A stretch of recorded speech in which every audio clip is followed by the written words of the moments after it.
కొద్దిగా పైకి. హరే కృష్ణ, రాధే రాధే. ఇది శ్రీ నంద మహారాజు గారి గోశాల. ద్వాపర యుగంలో ఇదే ప్రదేశంలో ఉండేది గోశాల. ఇది గోశాల ఆఫీస్ రూము.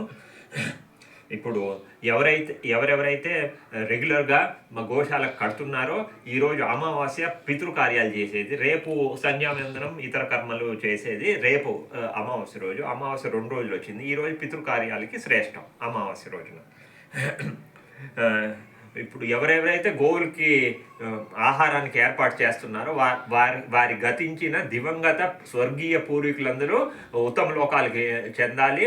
ఉత్తమ లోకాల్లో ఉన్నవారు అత్యుత్తమ లోకాలకి పోవాలి. ఇప్పుడు గోసేవ చేస్తున్న వారందరికీ దైవ ఆశీర్వాదం, గోమాత ఆశీర్వాదం, పూర్వీకుల ఆశీర్వాదం, ఈ ఆశీర్వాదాలన్నీ వాళ్ళ కళలను బట్టి త్వరగా శీఘ్రంగా లభించాలి.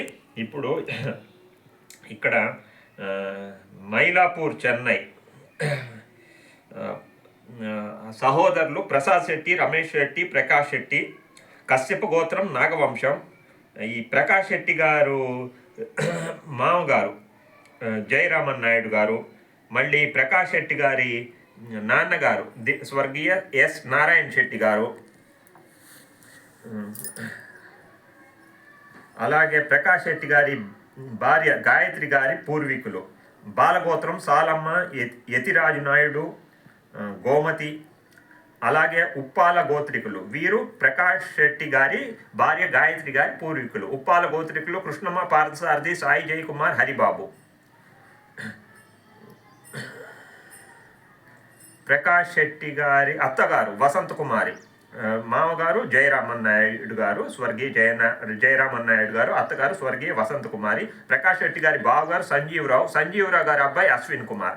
అలాగే ప్రకాష్ శెట్టి గారి భార్య గాయత్రి గారి పూర్వీకులు పెద్దనాయన తిరుమల నాయుడు, పెద్దమ్మ ఆండాల్, గాయత్రి గారి పెద్దమ్మ ఆండాల్, మరియు పెద్దనాయన గాయత్రి గారి భార్య గాయత్రి గారి ప్రకాష్ శెట్టి గారి భార్య గాయత్రి గారి పెద్దనాయన తిరుమల నాయుడు. అలాగే గాయత్రి గారి పూర్వీకులకి అయిన శ్రీనివాసులు నాయుడు గారికి ప్రకాష్ శెట్టి గారు గోవుల తరఫున శ్రద్ధాంజలి ఘటిస్తున్నారు. గోవులకి ఇక్కడ ఆహారం మేత ఇప్పుడు వేస్తాం. అరటిపళ్ళు, చోకర్, ఆటా, ఖల్, ఆవాల ఫ్లేక్స్, చోకర్, ఆటా అన్నీ కలిపి వేస్తాం. అది 2వ వీడియోలో తప్పకుండా చూపిస్తాం. హరే కృష్ణ, రాధే రాధే, శుభం బ్రూయాత్.